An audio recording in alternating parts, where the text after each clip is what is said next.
นี่มันอยู่หันใหม่ด้วยตัวเดิมเราท่านสำเร็จต้องลืมให้ใหม่นี่มีการตัดแต่งสีเนาะนี่งานบ่ทุกคนงานบ่นี่มีแล้วก็ไปทำพุ่นอีกทำมาโมน้ำกันด้วยทุกคนเด้อนี่มาดู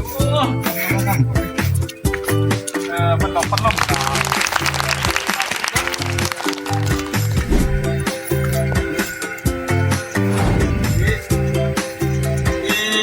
มาเบิ่งในห้องเด้อห้องได้ห้องได้ห้องดื่มมีอยู่2ห้องนี่ว้าวอะไรวะก็นี่แล้วก็นอกจากนี้ไปแล้วสภาพของเขาไปเป็นมีช่วงของเรื่องของว่าคัดแคบเพื่อว่าเวลาพักเสาใช่ไหมพักเสาแล้วเรื่องตั้งการเป็นของตัวโดยเฉพาะตัวนี้ว่าเราเป็นขนาดไหมว่าเสร็จแต่ที่มาเลยไว้ที่ข้างบนเลยได้เลยน่า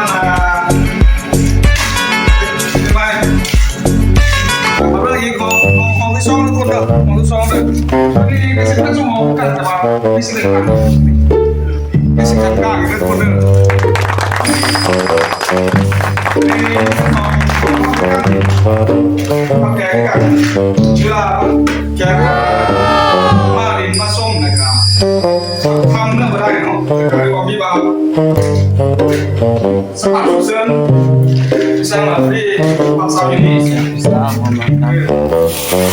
ะครับมีเสียงภาษามานำเรื่องยังคนมีตารางทุกคนนะ